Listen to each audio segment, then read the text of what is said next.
Ia uitați ce am pentru voi astăzi. Un Suzuki Samurai cum n-ați mai văzut. Bine, ați mai văzut acum câțiva ani la Stax, însă clipul de astăzi nu este ca să le fur eu clipul celor de la Stax, nu, a venit prin recomandare de la prietenii mei de la iDrivers Bucharest, cu care eu lucrez de și mi-au zis trebuie să filmez mașina asta, ar fi păcat să nu. Și o să vorbim și cu proprietarul, dar și părintele acestei mașini, cu Lucian, pentru că cine poate povesti mai bine mașinuța aceasta dacă nu cel care și-a băgat mâinile, banii, sudoarea și timpul și lacrimile și tot e acolo. Aici ne ascultă. Exact, în mașina aceasta. Dan Cristea 1233 a fost câștigătorul giveaway-ului cu camera de bord la 78.000 de abonați. Dar mai am o surpriză pentru voi, încă o cameră de bord de la Mio.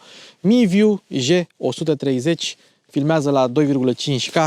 Asta este pentru 80.000 de abonați. Dar surprizele nu se termină aici, pentru că mai am o surpriză pentru voi. Este un CarLink kit, practic prin conectarea la USB. Chestia asta îți transformă Apple CarPlay-ul cu fir în Apple CarPlay wireless. Deci dacă știți că eu sunt fan Apple CarPlay cu fir, dar am văzut că mulți dintre voi sunteți fani Apple CarPlay wireless. Ei bine, la 80.000 dăm și camera și kitul ăsta care face din CarPlay cu fir CarPlay wireless. Deci vom avea 2 câștigători. Și atunci, cum să facem să vi le dăm? Simplu. Trebuie să fiți abonați la Mașini cu Luci Popa, să dați like la clipul acesta și să spuneți în comentarii pe care din astea o vreți. Pur și simplu. Uite, eu m-am înscris pentru camere sau eu m-am înscris pentru CarPlay wireless. Hai, nu mai lungim. Ne apropiem de 80.000 de abonați cu o mașină absolut superbă. Ce să mai? Mașini cu Luci Popa începe.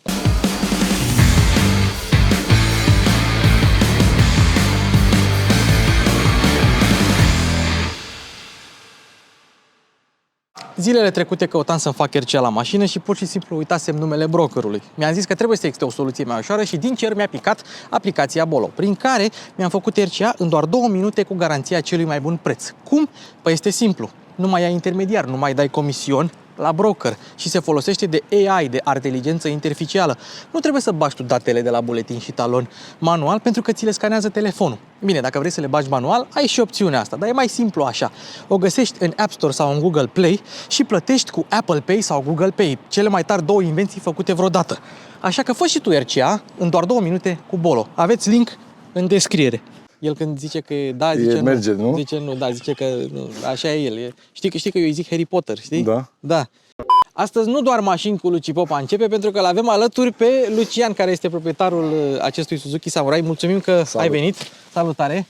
Și ce să mai, vreau să ne povestești tot despre această mașină. Știu că am mai suferit câteva modificări de când ai făcut ultima dată clipul pentru Stax și ne-ar plăcea tare mult să ne spui povestea mașinuții. Povestea e destul de simplă. A fost o pasiune de mic, dedicată doar Suzuki Samurai. Mi-a plăcut foarte mult mașina. Am avut pe parcursul timpului mai multe variante, mai multe Suzuki Samurai. M-am oprit la asta la un moment dat pentru simplu fapt că am găsit o caroserie absolut impecabilă, fabricată, culmea, în același an cu cel al predecesoarei ei. 68 e anul în care s-au căsătorit părinții mei. Da? Da. Felicitări, dragi.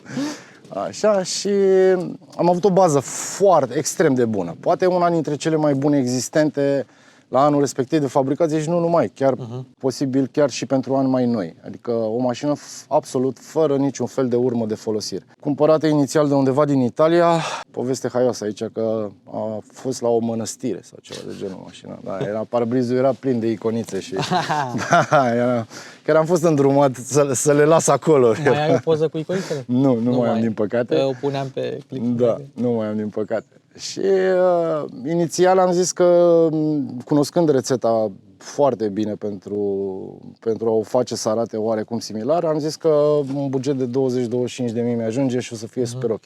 S-a dovedit a fi un nu și am încercat cumva să o aduc la un stadiu de mașină cu care să pot merge și la plimbare pe șosea, să pot merge și în teren dacă voi avea nevoie vreodată. Nu este o mașină targetată pentru teren, nu am făcut-o să mă dau cu ea în teren.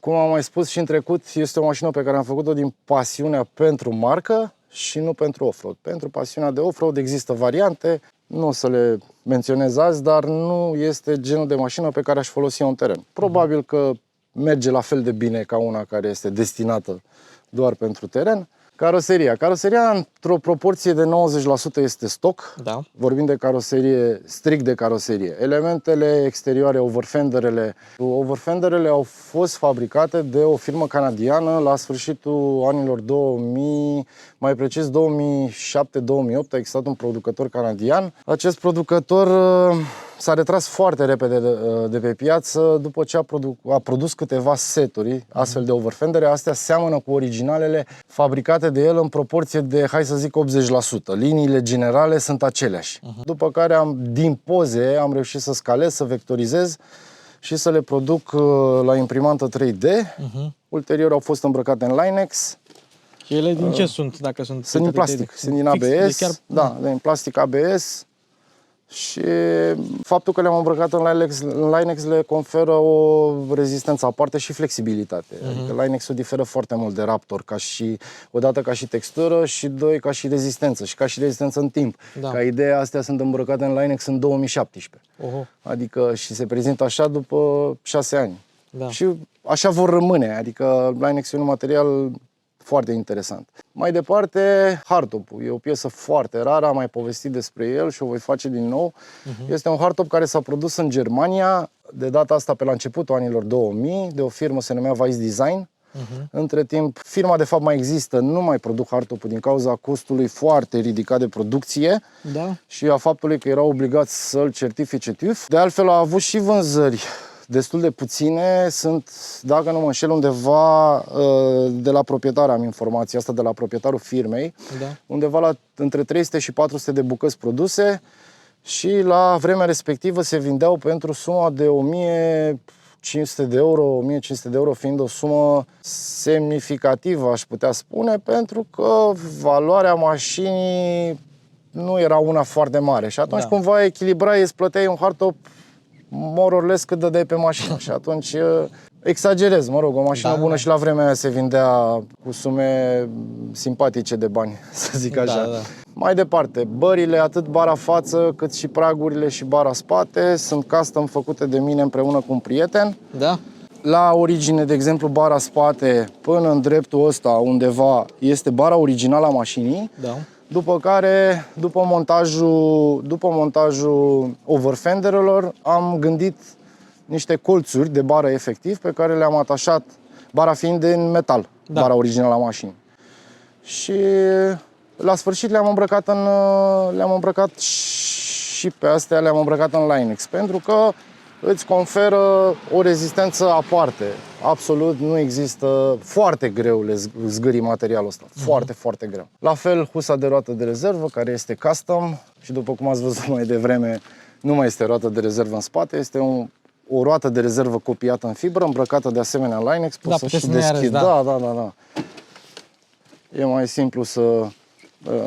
Deci e copiată efectiv o roată de rezervă, îmbrăcată în Linex, are un spațiu, dai husa jos, husa de protecție se poate da jos, după care ai o ușiță de vizitare în care poți depozita diverse accesorii, nu știu ce. Este o mașină care nu stă foarte bine la spații de depozitare, mă rog, probabil că e mult spus o mașină, dar eu totdeauna l-am considerat un utilaj polivalent, adică poți face cu el mai multe chestii, dar ești limitat în aproape toate direcțiile. Aici în portbagaj ai ceva loc totuși? În portbagaj, da. Ea era în mod normal configurată cu banchete în spate. Chiar se văd în mochetă scobiturile pentru banchete aici, undeva în zona asta, pentru suporții de banchetă spate. De fapt are 2 scaune individuale pe spate. Muzica este custom în ea, în sensul că are 4 boxe civilizate, un amplificator și cam atât. În trecut a existat și un subwoofer la care am renunțat, că nu mă mai pasionează subiectul atât de tare, dar am vrut să am o muzică decentă ca să înving zgomotul de rulaj mai mult. Adică... O să vedem și când o să dăm motorul cu ea. Zgomotul, asta e cu caroseria. Și portbagajul, capacul portbagajului? Și partea din spate a hardtopului, că începusem să spun, este acel hardtop efectiv. Ăsta este rally top-ul de fapt, are o denumire, se numește rally top. Se mai găsește și în prezent foarte, foarte rar, dar doar SH. Și la același preț sau mai scump decât era nou la Weiss Design în trecut. Cam atâtea despre exterior. Pragurile iar mie mi-au plăcut foarte mult. inițial le-am nevoie de văzut ele. făcute la un prieten, nu este, aș minți să spun că este viziunea mea, dar mi se par de departe cele mai reușite praguri ca și aspect și care se potrivesc în peisaj. Adică Da. jantele iar sunt ceva foarte aparte, sunt Weld Racing Typhoon. Arată demențial, trebuie Da, să recunosc. sunt 15 cu 14 lățime Da? și nu J, așa. 15 cu 14 lățime cu NT minus 114. Da. Ceva mai rar, particularitatea lor este că au până în 9 kg, sunt foarte ușoare, foarte ușoare. E un sacrilegiu că le-am vopsit negru electrostatic în viziunea americanilor, pentru că ele este o tradiție în America. Acest Weld Racing, brandul în sine, este un fel de BBS RS al Europei. Da. Sunt niște jante care se găsesc, se fabrică în continuare, au un preț foarte mare, adică prețul de achiziție e undeva între 2000-2500 de euro SH. Da? Și se vând cu interviu, adică trebuie să-i placă cumva de tine. Eu am reușit să cumpăr al 3-lea set pe care l-am găsit și cu ajutorul unui american, că altfel, nu știu, poate și acum mai căutam, știi, foarte greu. Și evident, cumva am ascuns faptul că urmează să le vopsesc, că cred că 99% să nu fiu absurd, nu mi le-ar fi vândut. Adică cam asta e povestea cu jantele, una peste alta. Roțile se găsesc foarte ușor în comerț, sunt niște 35-uri cu 12, 50 cu 15.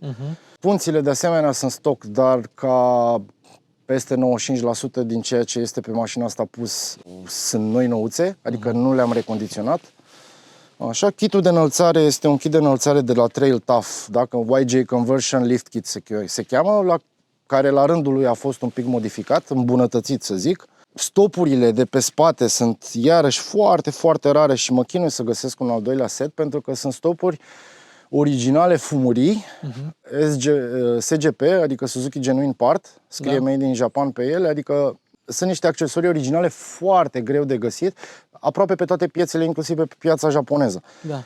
Sunt în căutare, dacă aș mai găsi un set, să am un set de rezervă, ar fi senzațional Dacă pentru are mine. cineva Da, n-ar fi rău. să-l caute Cineva, nu știu pe unde, dar luneta la fel, dacă asta iar a fost chiar și în trecut, când a mai fost filmată mașina, nimeni nu știe și inclusiv producătorul cu care am dezvoltat pe parcurs o relație, l-am întrebat, n-a vrut să-mi spună de la ce mașină a folosit luneta. Deci dacă cineva știe cum să afle de la ce mașină este luneta, am avut ceva bănuieli în trecut. Am încercat să caut chiar am avut 2 producători diferiți la 2 lunete diferite și am încercat să identific, având 2 producători, zic, poate din codul de la unul sau de la cealaltă găsesc. Nu, negativ, n-am reușit să identific producătorul, de fapt marca mașinii de pe care este folosită această lunetă. Am înțeles. Cutia de la boxe a fost făcută, după cum vedeți, de AutoX Customs, care e un producător local, se ocupă cu sisteme de sonorizare audio. A făcut-o efectiv după doleanțele mele, i-am dus o ușă separată, o ușă spate separată de a mea, că am zis să nu avem surprize. Și este calculată de șenatură astfel încât se pot monta la loc banchetele spate, în caz că cineva dorește să... sau adică nu o să lovească în scaune. Da. Scaunele iar se văd și de aici și din față, o să mergem și în față să le vedem. Sunt niște Recaro Sportster Cross, la fel ca cele de pe echiparea de Golf 7R sau, nu știu, toată gama de R de la Volkswagen. Particularitatea lor este că rezemătoarea laterală de la șezut este foarte joasă ca și înălțime și astfel îți facilitează urcatul și coborutul din mașină. Asta e un lucru foarte, foarte bun și se poate vedea. Dacă poți să o lași deschis. O las deschisă, da. Da. Aici se și vede, e branduit, da, o branduit. Pe partea de suspensie, înainte de... Pe partea de suspensie, am început să spun că este un kit, un lift kit de la Trail Tough, se numește YJ Conversion Lift Kit. Este un derivat dintr-un kit de înălțare care folosește arcurile de Jeep Wrangler, de Wrangler YJ. Wranglerul care a folosit foi. Înainte de TJ a fost YJ-ul și avea suspensie pe foi. Lungimea arcurilor este exact aia de la YJ, deci ca și dimensiune. Și sunt arcurile mutate deasupra punților, are SPOA, practic. Amortizoarele sunt Rancho 9000 XL cu 9 poziții de reglaj. Cardanele pe dedesubt sunt cu dublă cruce și heavy duty, toate 3. Sunt foarte multe de spus, pentru că există detalii, uite, cum sunt, de Avem exemplu, timp. balamalele de uși. Balamalele de la uși sunt luate de la Zuc Innovations, au un preț destul de ridicat și aici chiar aș avea o doleanță, probabil o să vadă videoclipul inclusiv ei. Le fabrică doar pe cele de la uși și nu le fabrică pe cele de pe spate. Iar cele de pe spate a trebuit să mi le fabric personal și efectiv să păstrez designul folosit, pentru că după cum vezi au niște scobituri în ele, Da. au o formă de design, sunt și branduite, Zuc Innovations, Da. undeva în zona asta, au un preț destul de mare, undeva setul pentru uși este $300 plus transport, vlamă, bla bla bla, te duci într-o zonă periculoasă. Da. Și cele de pe spate sunt făcute de mine la freză CNC din aluminiu seria 6000 sau 7000, nu mai știu să spun exact, dar e un aluminiu foarte dur, Da. un aluminiu de aviație și a trebuit cumva să fie în ton, pentru că nu ai cum să ai, sau cel puțin după părerea mea, să ai pe față balamale de un fel și pe spate De altfel. altfel, da. Ca bușonul de la benzină nu vine decât în variantă nichelată, cromată, whatever. A trebuit să-l demontez piesulică cu piesulică și să-l vopsesc electrostatic la fel. Ca jantele. Pentru că, da, pentru că am vrut mașina, o să mă repet aici spunând că am vrut mașina să aibă doar două culori, negru și gri. Atât. Nu am vrut să fie multicoloră, n-am vrut amortizoare roșii, kitul de suspensie vine cu niște bucși roșii. Nu prea le-am găsit, se găsesc destul de greu în varianta neagră, că majoritatea doresc să, nu știu dacă să epateze, dar nu-mi dau seama de ce le-ai dori roșii sau furtune albastre la motor sau așa. Așa, nu știu, cel puțin nu e pe gustul meu. Și bucșile, de exemplu, când o să am prima ocazie și o să le găsesc negre poliuretan, o să le schimb. Hai să vedem în față. Despre oglinzi aici vor povestea anume? Sunt sau? stock. Sunt stock. Oglinzile sunt stock, rama de parbriz este stock, tot ce ține de caroserie de principiu, deci tot ce vezi elementele de tablă pe mașină și vopsite sunt stock fără niciun fel de modificare. O să revin puțin asupra suspensiei, că mai este un detaliu foarte important aici și de luat în seamă. Arcurile nu mai sunt foile clasice pe care le știe toată lumea, este o singură foaie din material compozit, predominant carbon, Kevlar și nu știu mai departe exact ce anume. Este un adon adus mașinii fantastic, pentru că diferența între foile clasice și astea este colosal. Odată la răspuns, am inclusiv în cutia în care am primit arcurile, am răspunsul lor la frecvențe în funcție de denivelări și comportamentul este de elicoidale aproape. Mai mult de atât, mai au un plus pentru simplu fapt că foile, oricât de mult ar fi pastilate între lamele, imprimă un zgomot pe care nu-l mai găsești, pentru că fiind o singură foaie, nu mai există zgomot între foi. Și au fost făcute special pentru mașina asta. Când zic special, a fost cântărită mașina punte față, punte spate, diagonale, absolut tot, distanța de la pământ, garda la sol, absolut tot a fost luată în calcul când s-au produs aceste arcuri. Deci arcurile sunt special făcute pentru această mașină. Și am un fișier salvat la producător, în caz de vreodată ceva, îmi produce exact după rețeta originală. Asta este un plus adus mașinii foarte, foarte mare. Diferența la condus de când am montat arcurile astea, folosind de-a lungul timpului mulți producători de top și nu au nicio legătură cu comportamentul pe care le imprimă arcurile astea. Ai spus că ai cântărit mașina. Cât cântărește acum? Da, asta este. Eu am mai făcut o chestie, am încercat fiecare modificare pe care i-am adus-o mașinii, am fost foarte atent la greutate, orice am folosit. Revenind un pic acum, pentru că m-ai întrebat de greutate, bara spate, pragurile, bara față, toate sunt din dural, din aluminiu. Da. Deci pentru bara față cântărește 6 kg, pragurile parcă 8, bara spate undeva la 5 kg jumate și astea în contextul în care sunt îmbrăcate în Linex. O altă particularitate a Linexului este că și contribuie semnificativ la greutate. Este un material cu o densitate semnificativă, aș spune eu, și chiar aduce un plus la greutatea piesei pe care o îmbraci în Linex, efectiv. Mașina în prezent cântărește nici mai mult, nici mai puțin cântărită și iar mi se pare o chestie foarte mișto asta, faptul că cântărește pregătită de drum cu rezervorul plin 1100 de kilograme. Wow. În contextul în care ea de fabrică are undeva la 950. Da. Deci ceea ce am pus pe ea este foarte puțin în plus față de greutatea inițială a mașinii, inclusiv anvelopele când le-am cumpărat pe cele mai ușoare existente în piață și vă spun de pe acum că KM3-urile la dimensiunea lor sunt cele mai ușoare anvelope găsite. Au fost KM2-urile de la BFG, de la BF Goodrich, care erau mai ușoare decât KM3-urile, dar nu se mai fabrică și atunci am fost nevoit să iau KM3. Dar sunt cele mai ușoare. Am avut SL Super Swamper, mie îmi plac foarte mult ca aspect anvelopele alea, dar sunt cu aproximativ la aceeași dimensiune, cu aproximativ 8 kg mai grele. Wow! Da, semnificativ. Wow. Este foarte mult. Da. Este enorm. E enorm. Iar diferența în momentul în care am dat jos aceleași jante cu anvelopele alea și cu astea a fost de, nu știu, am crescut cilindreea cu 200 de centimetri. Da. Vorba de masă neamortizată până la urmă, da. Care la o mașină din asta contează foarte mult. Exact, diferența este foarte mare. Grupurile sunt 4-3, rapoartele din grupuri sunt 4-3, cutia de transfer este stock, cutia de transfer între timp, de la ultimul video făcut, am găsit o cutie în Japonia New Stock, nouță în cutie, nu m-am mai uitat cât a costat, n-am mai contat.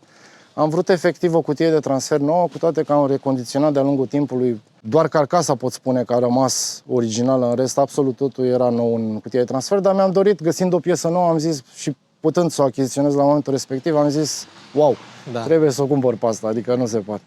Cutia de transfer este stock, nu o să mai schimb nimic în cutia de transfer pe viitor, pentru că la Suzuki Samurai, la motorizarea de 1.3, cutia de transfer este demultiplicată mai mult în raport cu grupurile și atunci tu creezi un echilibru abia în momentul în care reduci un pic grupurile și lași cutia de transfer exact cum este. Primele kituri de pinioane la cutia de transfer, în opinia mea, reduc foarte mult, nejustificat de mult rapoartele. Adică undeva în low ai 80%.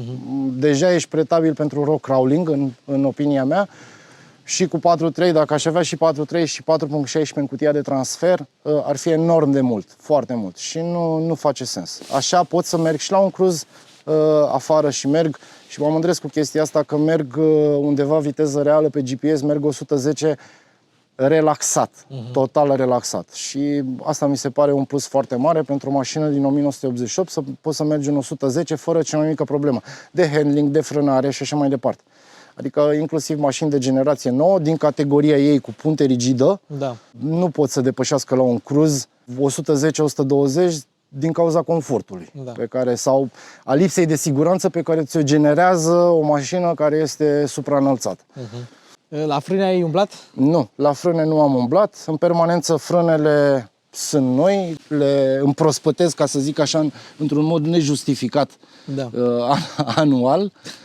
Frânează foarte bine, am de gând să îmbunătățesc ceva la frâne, mai precis la servo, pentru că partea de servo nu mai face față foarte bine, pedala este destul de tare și se poate schimba boosterul de la frână, de la servo, astfel încât pedala să-ți devină un pic mai prietenoasă în momentul în care apeși frână. Altfel, mașina frânează foarte bine, frânează egal. Și asta pe ultimele teste făcute și asta fără vreun ajutor electronic, cum sunt la fără mașinile niciun noi, fel de ajutor electronic. Mașina în momentul de față, chiar cred că este ultimul video în care va fi foarte, cu ghilimele de rigoare, foarte mecanică. Mașina nu are senzori, sau nu știu, are 2 senzori, 3 senzori toți. Este pe carburație în momentul de față. Unul este, în momentul de față, iar este noutate, spre deosebire de ultimul video, pentru că este un 1.7 stroker 16 valve, cu același compresor mecanic, dar care cumva am obosit de zgomotul pe care îl generează. Ultima plimbare pe care am făcut-o cu mașina acum a avut, nu știu, au fost 1200 de kilometri. Plimbarea în sine a fost o plăcere realmente, dar zgomotul pe care îl generează compresorul la cruz, pentru mine devine obositor. Înainte să ne povestești de motor sau să ni-l arăți, să ne mai povestești un pic de el, ai mai spus tu de servodirecție, că mașina are servodirecție electrică. Mașina are o servodirecție de Toyota Prius. Este o servodirecție electrică de Prius. Am căutat, eu având compresorul mecanic exact în poziția în care se montează de regulă servo-hidraulic, am zis că nu vreau să fie la motor, plus că cei care le-au montat în compartimentul motor, ce se întâmplă? Servo electric nu a fost conceput spre a fi montat în exterior. Adică la majoritatea mașinilor sunt montate sub bord sau undeva în habitaclu. În momentul în care îl montezi, îl supui diverselor intemperii și inclusiv diferențelor de temperatură, cald-rece, ca să nu mai spun că în cazul unei mașini de față poți intra cu ea în apă. Da. Și ele nu sunt IP-X, IP60 și... Da, exact. Și au fost situații în care s-a intrat cu ele în apă și s-au defectat sau au cedat. Am înțeles. Fiind în mașină, cred că nivelul este undeva la încă 30-40 de centimetri mai sus, plus că nu este supus atâtor intemperii cât ar fi în momentul în care... Da, m-am chinuit foarte mult să-l montez, pentru că mașina este foarte, să zicem, compactă, nu mini. Așa. Știu că în video o să pară mare, da. Da, zici că e un mini jack class. Da. Apropo de asta, te întrerup scurt. Depășește 2 metri înălțime? Da, are 2... Deci nu poți să intri la mall cu ea. Nu. Sunt mall-uri unde, nu știu, sunt mall-uri unde pot să intru, adică la promenada intru, nu știu cât are promenada exact, dar la promenada intru la super limită. Mai am tendința să mai las capul în jos, așa, dacă trec grăbit, știi? Da. Cred că e instinctivă treaba. Servo electric, mie mi se pare, am citit mult despre el, mi se pare o variantă, azi mi se pare varianta cea mai bună de folosit, spre deosebire, pentru că cel de Prius testat pe banc, în sarcină maximă consumă undeva la 19, hai să zic poate 20 de amperi. Deci asta a pus roata efectiv în bordură și forțat, adică maxim ce poate să scoată. Spre deosebire de cel hidraulic care, părerea mea, că îți folosește mult mai mult din puterea motorului. Adică și plus furtune, fulii, curele și alte chestii de gen. Adică am prieten care a dat jos hidraulic, a pus electric și a adunat așa un morman, tot mormanul ăla reprezenta servo-ul de pe mașina lui. Ce deficit are în momentul de față?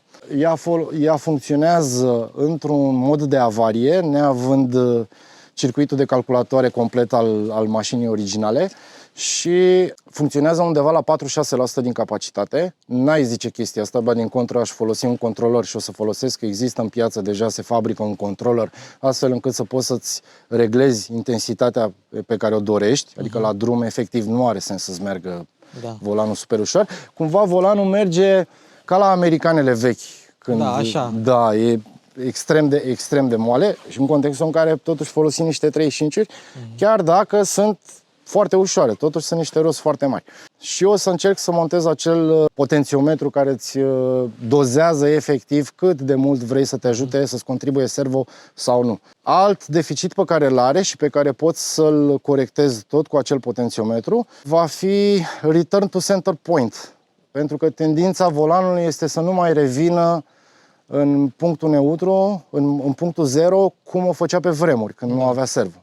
Și e un pic delicat la început până te obișnuiești, pentru că efectiv volanul are tendința din viraj trebuie să revii tu efectiv, să faci corecția și pe... Și asta e fix din servo, că rămâne asistarea blocată într-un anumit punct sau de la roți? Nu, nu are nicio legătură cu roțile. Este fix din servo, pentru că el nefiind în contextul lui perfect, el nu știe, nu vede casetă, nu vede calculator de confort sau nu știe exact ce anume nu vede, de nu face acest return to center. Este o problemă generală, nu am eu, toți care folosesc EPS. În modul ăsta de avarie, tu când vrei să virezi de roată, mașina simte chestia asta și te ajută practic. E posibil să fie o chestie legată doar că el funcționează în avarie.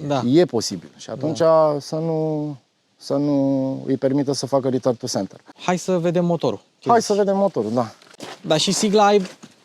Da, și sigla este... Tot în Linex. Sigla este îmbrăcată tot în Linex. Mai am o... Hai să zicem, nu știu dacă e o problemă. Mulți au o problemă opusă mie, în sensul că am schimbat 4-5 termostate. Eu am o problemă, toată lumea are probleme că motoarele astea se supraîncălzesc. Eu am o problemă că nu se încălzește.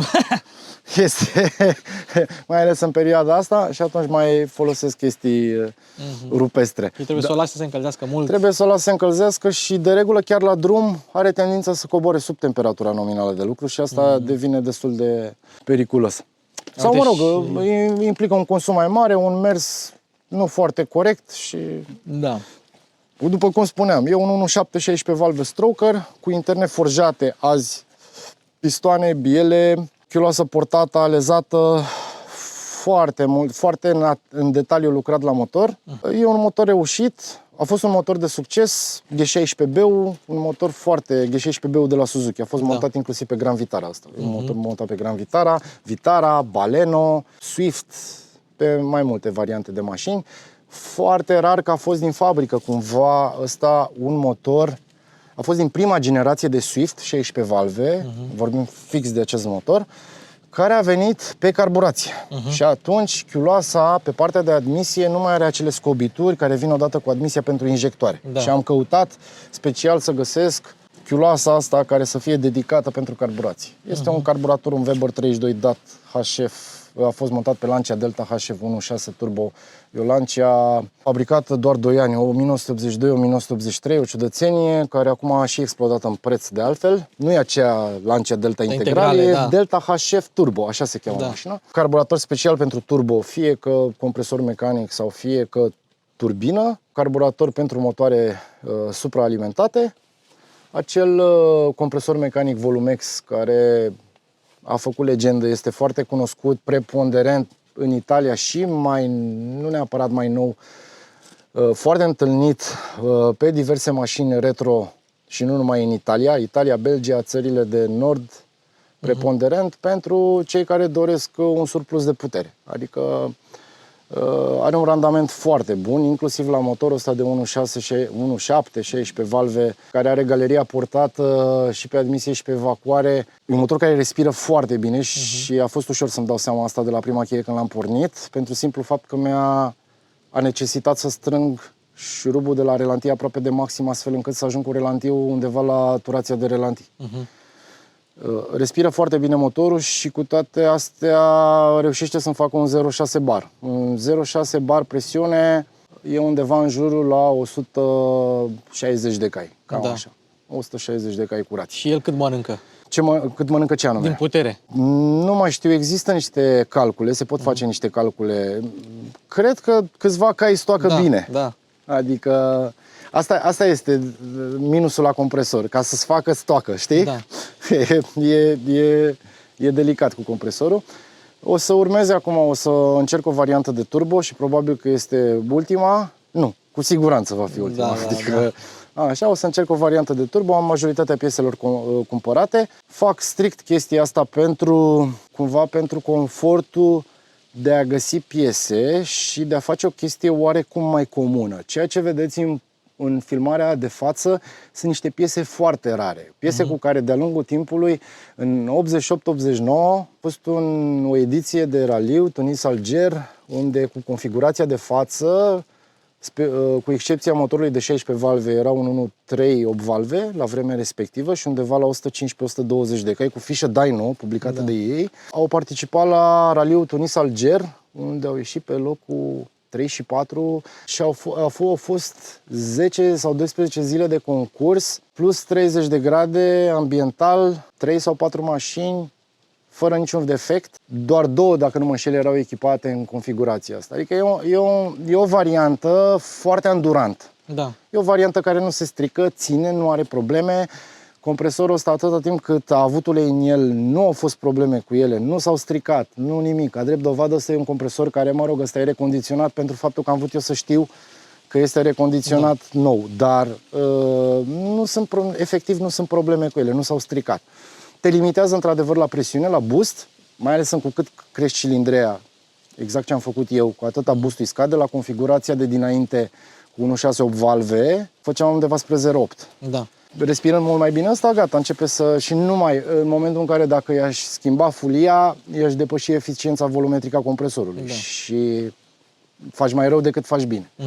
Și atunci asta este configurația. E foarte interesant pentru că partea de carburație, totul este mecanică. Am un mini calculator, de-aia spuneam că există și 2-3 senzori. Da. Am un mini calculator, dar mă pot lipsi de el, adică se poate merge și fără el, cu un pic mai puțin control asupra avansului și ăla se poate regla inclusiv, se face hartă efectiv pe partea de avans.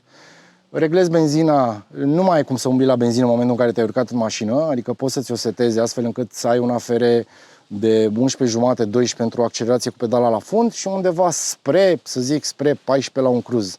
E foarte greu din punct de vedere mecanic, să faci să funcționeze și asta e una dintre problemele pe care aș dori să le depășesc, una dintre problemele importante în mersul motorului efectiv. Adică e foarte greu pe carburație să-l faci să meargă 99% corect. Foarte greu. Adică în momentul de față ăsta pot să spun că funcționează 80% și nici nu poți să scoți performanța din el maximă cât ai putea să scoți în configurația de față cu carburație. Dar, repet, este o configurație care a fost de succes și nu se strică și nu e sensibilă. Adică Chiar ne spuneai că n-ai avut probleme. Da, nu există probleme. Pornește în orice fel de anotimp, zăpadă, noroi. Ce ulei bagi în el? Folosesc motul mai nou, un 550. Dar e semi sau mineral? Teoretic e full sintetic. Da, Acum sper să fie full sintetic, că e greu de... Mai sunt de astea declarate full sintetic care nu sunt. Da. Da, cam atâtea. Mai există un intercooler, deci tot traseul ăsta e traseul așa, un intercooler în față care își face, în ciuda dimensiunii, răcește foarte bine, un radiator de ulei termostatat, pe care eu l-aș considera un must la orice supraalimentare, mai ales că am avut ocazia să monitorizez temperaturi de ulei în variantă stock și se depășesc ușor 110 grade și atunci mie orice depășește 105 la ulei nu mai mi se pare ok. Asta e, nu știu, o părere proprie, adică pot fi contrazis ușor. Da, cam atâta în linii mari despre motor. Și tot pentru masă, pentru greutate, ai ales și bateria asta, care nu este... Bateria la fel, e un litiu fosfat polimer, are 3 kg, undeva la 40 de amperi. Eu nu am consumator pe mașină, adică mașina asta nu are consumator, nu are geamuri electrice, nu are sisteme electronice, nu are, în afară de farurile cu LED, care sunt LED, stopurile care sunt LED, semnalele laterale care sunt LED și servodirecția, nu am consumatori care să zici că ar fi necesari, domnule, îmi trebuie baterie mare, îmi trebuie bateria. Am mers un pic pe varianta, am vrut să am cât mai multă putere cu putință și să o extrag din orice chestie pe care o montez pe motor. Și atunci m-am gândit oricum un alternator mare de 80-100 de amperi, clar e o frână, ăla este o frână. Multă lume, nu știu dacă, nu-mi dau seama, nu crede, dar e o frână foarte mare, un alternator puternic. Și atunci alternatorul este alternatorul stock al mașinii, care spre surprinderea multora e de 50 de amperi, un alternator mic și care este folosit inclusiv pe evitare cu aer condiționat și geamuri electrice și deci și face față, Da. Deci clar sunt într-o zonă foarte bună cu consumul de curent. Nu știu, o să cer părerea amicului cu care o să merg pe varianta de injecție cu turbo mai departe, să văd dacă în configurația de injecție, unde evident există mai multă electronică, dacă o să fie nevoie de un alternator mai mare. Dar o să-l aleg pe următorul de 60, adică nu mă duc departe în zona asta. Da. Bun. Ne are și interiorul? Sigur că da. Hai să aruncăm un ochi. Destul de stock, cu excepția scaunelor și a unor elemente, le-aș spune eu, destul de fine. Scaunele sunt niște Recaro Sportster Cross, targetate pentru mașini de off-road, pentru că sprijinul lateral așezut este foarte mic, spre deosebire de Sportsterul clasic, și atunci îți facilitează urcatul și coborâtul din mașină mult mai ușor, la o mașină cu gardă de genul ăsta.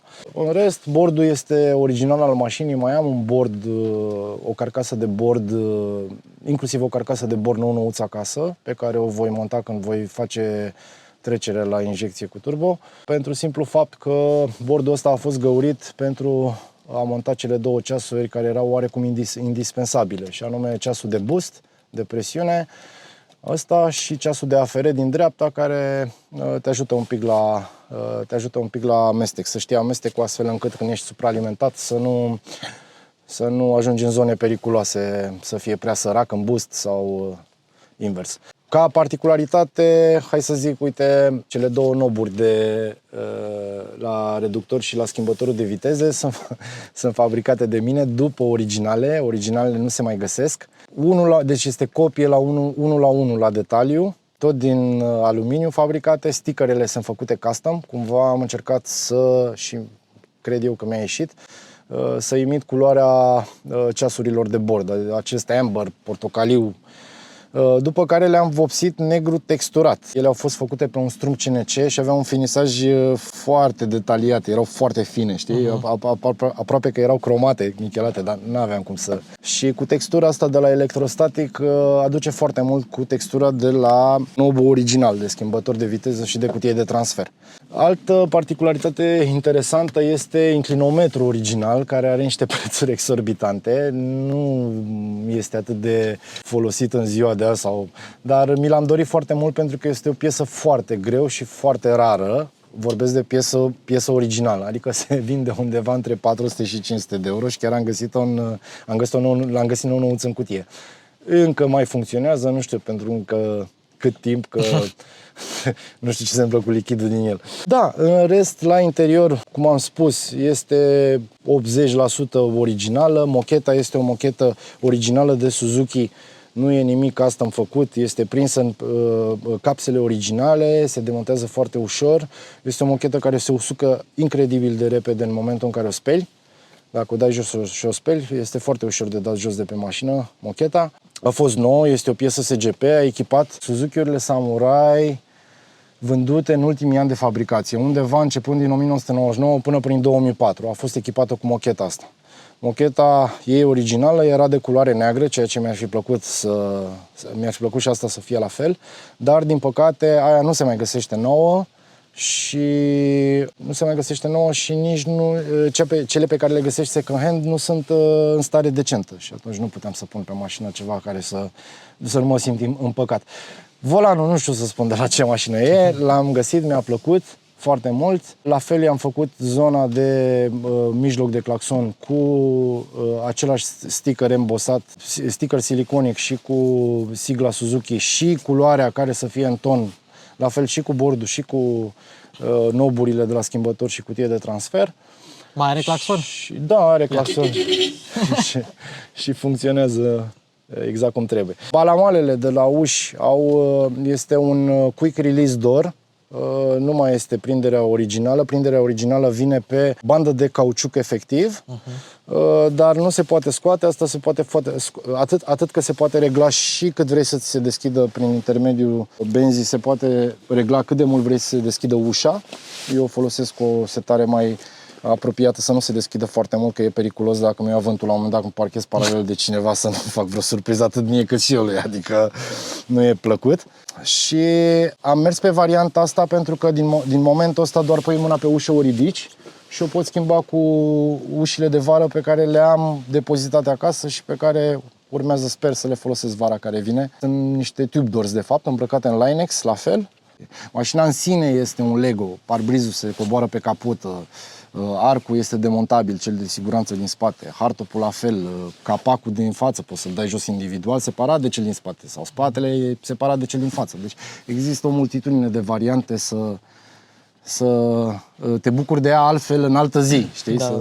Deci nu m-am plictisit de ea, vreau cabrio azi, sau vreau fără uși, sau vreau...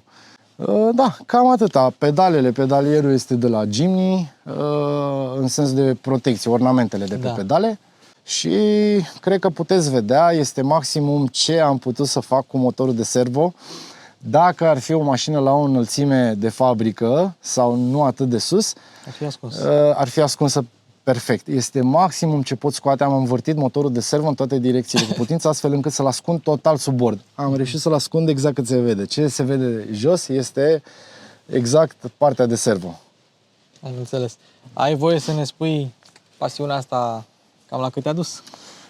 Da, am sărit de 100.000 și 100.000 de euro. Nu spun cu mândrie, sună aberant. Ideea este că nu există nimic recondiționat pe mașina asta. Foarte multe piese sunt cumpărate noi și asupra multora s-a făcut revenire. Adică asta nu este o piesă ok sau nu e de calitate bună, am rămas cu ea. Am cumpărat altă piesă și altă piesă și altă piesă. Deci am depășit 100.000, sunt documentați toți. Prea-mi vine să deschid bibliorafturile alea să mă uit, să mai adun sumele, că mă ia capul. Am depășit 100.000. Și e foarte ușor, adică sunt foarte multe piese. Compresorul mecanic e undeva la 4.000 de euro în configurația de doar compresor. Da. Un carburator se vinde SH, genul ăsta de carburator se vinde SH între 5 și 700 de euro SH. Am avut ocazia să găsesc nou și am fost norocos să cumpăr nou. Roțile am vorbit de ele, arcurile nu le mai spun prețul, că scaunele sunt 2500, multe, doar internele de la motor 15.000 și drumuri și navete nu vreau să menționez.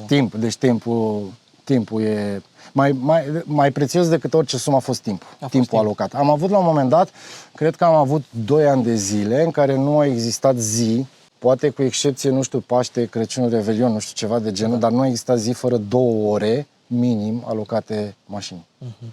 și înseamnă. Adică depășește orice sumă până la urmă, știi? Adică să te apuci să efectiv să muncești și să vezi, inclusiv suporții de scaune. Deci suporții ăștia de scaune au fost făcuți, gândește-te că oricât ei proiecta. Aici, de exemplu, un suportul este o umflătură a caroseriei originală. Asta trebuia ocolită.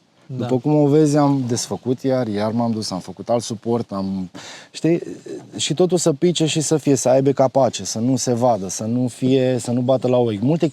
Multe chestii par naturale pe mașină pentru simplu fapt că li s-a dat atenția cuvenită. Dacă poți să montezi scaunele astea foarte repede, le poți monta într-o oră sau le poți monta într-o săptămână, cât a durat la mine. La mine a durat o săptămână.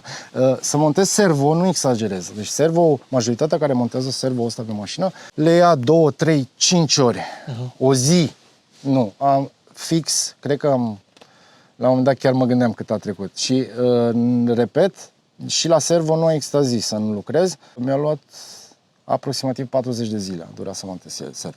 Dar ca să fie cum trebuie. Și în ce an a început tot proiectul? Da, distracția a început în 2017. Mă rog, în prezent, cred că n-am depășit 12.000 de kilometri de când am mașina făcut cu ea. Cam pe acolo, sunt 12.000 de kilometri. Și 10% doar de curând. Da. 0,1% acolo din tot rulajul, dă-ne și pe noi o tură. Da, gata, facem. Tata, plecarăm la drum. Cum se spune, surprinzător de îngustă mașina, dar bine, te-ai așteptat la așa ceva. De afară zici că e foarte lată, dar când colo e foarte îngustă. Eu ating aici când stau, dar per total scaunele sunt destul de confortabile, prea am un mare discomfort, am un disconfort deloc în ea. Cam așa se vede mergând. Poți să ne povestești despre cum se conduce, că da, se conduce, pentru gabaritul ei, se conduce destul de plăcut. Este plăcută la mers, nu este o mașină dificil de condus, cu particularitățile unei mașini de teren. Nu foarte prietenoasă, trebuie să fie... nu știu ce cred mulți, dar ea este foarte stabilă în viraje constante, extrem de stabilă, ea fiind, de fapt, mult mai lată decât în altă, iar centrul de greutate este foarte jos. Este sensibilă la obstacolare și nu că s-ar răsturna, probabil că dacă te joci semnificativ se răstoarnă, ajungi să o răstărni, dar în viraje constante este foarte stabil. Se conduce foarte ușor, e foarte prietenoasă la drum, adică nu e o mașină care să te obosească în vreun fel, cel puțin în configurația asta prezentă cu servo acum. Da. Fără servo, într-adevăr, era un pic mai anevoios. Adică nu e foarte ușor de... Se vede că tu nu depui deloc efort să virezi. Nu, dar după cum spuneam, uite, nu există. Return to center e aproape inexistent. Dar e o chestie de obișnuință, m-am obișnuit și avantajele pe care le oferă sunt mult mai mari decât dezavantajul pe care îl ai fără servo. În rest, nimic special. În configurația de față, adică cum o simți tu acum cu arcurile alea, cu arcurile astea din material compozit, este mult mai prietenoasă decât în varianta cu arcuri foi. E drept că am și un setup acum pe amortizoare, cred că undeva la poziția 6 din 9 de duritate, adică pot să le înmoi mult mai mult de atât. Și dacă le înmoi, cum se simte mașina? Devine mult mai prietenoasă, extrem de prietenoasă în teren și pe drumuri accidentate, dar mult mai, hai să zic, mai instabilă sau îți lasă senzația că efectiv se varsă în viraje. Am mers cu ea așa, se înclină incredibil de mult, adică efectiv te sperie, ea rămâne în viraj pentru că mașina, repet, este exagerat de lată în realitate raportat la înălțimea pe care o are. Și dacă le întărești de tot, dacă le întăresc de tot, se transformă într-un kart, efectiv, adică... Este și o mașină cu un ampatament foarte mic, e greu să obții confort și știu asta de exemplu, o reîntâlnești la Jeep Wrangler. Jeep Wrangler-ul în 3 uși este semnificativ mai incomod decât cel în 4 uși. Corect. Lungimea mașinii și distanța între punți îți îmbunătățește foarte mult confortul. Eu la asta am intervenit în direcția asta, adică punțile sunt împinse, atât fața în față cât și spatele către spate. Am, cred că cel puțin un 15 cm câștigați față de varianta stock a mașinii. Da. Cu toate că e greu, asta e un aspect greu de observat, fără a fi menționat. Dar punțile sunt împinse undeva la 15 cm Da. față de varianta stock. Tocmai și se simte, fiecare centimetru câștigat se simte la confort în sensul ăsta. Corect. Da, spre deosebire de stock, puterea este semnificativă, adică undeva, nu știu să zic, probabil un 240 comparativ cu același boost la același motor și la același raport de comprimare al motorului sunt undeva la 165, 100 până în 170 de cai și undeva la 240-250 de Nm. E ceva. La următoarea configurație, care o să semene foarte mult, o să am Fisher Dyno și știu exact ce urmăresc, îmi știu task-ul și știu știu exact limitările motorului. Atât la motorul stock cât și la un motor făcut. Și poți să o pui cu anvelopele astea pe dyno? Da, pentru că nu are legătură, inclusiv spre surprinderea mea, după ce am vorbit cu oameni de specialitate, nu are legătură anvelopa, adică să-ți imprime, de exemplu, un power loss. Da. Faptul că folosesc anvelopele astea spre deosebire de anvelopele stock. Nu există pierdere de putere la măsurare. Vorbesc de măsurare. Deci la măsurare o să scoată aceeași putere inclusiv cu anvelopele stock, cât și cu anvelopele prezent. Am înțeles. Ia. Vezi că o să fie un dâmb în față, o să fie două dâmburi. Să nu-l sărim pe ăla, nu? Nu, sunt două. Da, o să încetinim la ele, că nu le agrez. După aceea o să fie o porțiune de drept, după aia o curbă la stânga 90 de grade. Da. Dacă vrei să... Da, poți să auzim un pic compresorul, nu neapărat... Dar foarte confortabile scaune, foarte comode. Scaunele am schimbat aproximativ 3 seturi de scaune și de departe sunt cele mai comode scaune pe care le-am avut și la care nici nu vreau să renunț.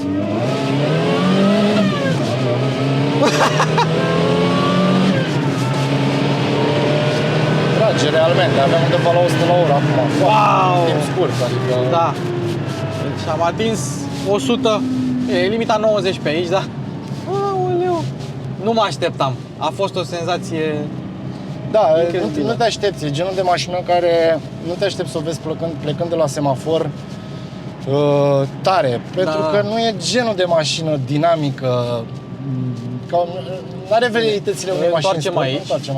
Nu are veleitățile unei mașini sport, astfel încât să-ți lase impresia că ar putea să plece la semafor tare. Dar poate să plece tare. Da. Și încă o dată... Ai o cifră aproximativă 0-100? Nu am. Și nu m-a pasionat atât de tare. Îmi place să o simt că demarează cu ușurință și că accelerează tare, dar nu m-a pasionat. O să mă pasioneze după ce o să fac conversia la turbo, care, repet, în varianta pentru tipul de mașină, oricând, din orice poziție, un compresor mecanic va fi net superior, pentru că unei mașini de teren, la o mașină de teren, după cum ai văzut și în accelerația precedentă, boostul este instantaneu. Da. Pe când la turbo trebuie să-ți facă spul turbina, să încarce, sunt niște timp morți, lag-ul și așa mai departe. Mașina asta nu are lag. Nu are. Am plecat, am călcat accelerația la podea, în momentul ăla arcul de boost urcă pe maxim și în momentul ăla ai full boost. Cât poate să facă, ai putere instantanee. Asta o obții de regulă prin compresor mecanic. Iar în teren, la o mașină de teren, ideal este să ai putere instantă, nu să stai să-ți omori motorul în ture foarte multe ca să ai putere. Asta mi se pare o chestie cumva, având în vedere că e greu să folosești un compresor sau e greu să, în România cel puțin, să faci configurații cu compresor mecanic sau un compresor mecanic pe care să-l găsești adică pe toate drumurile, să ai piese de schimb, să ai la îndemână absolut tot. Și în oraș, cum te descurci cu ea? Foarte bine, nu am probleme, adică merge mașina, cu toate că este cumva anevoioasă, să zic, e un termen destul de dus către extrem la condus. Odată, nu, știi cum e mașina asta de fapt, cuvântul care o definește cel mai bine, trebuie să-ți placă, dacă nu-ți place, după aia oricând îi găsești, că e rigidă, că e... sunt chestii pe care trebuie să ți le asumi când conduci o astfel de mașină.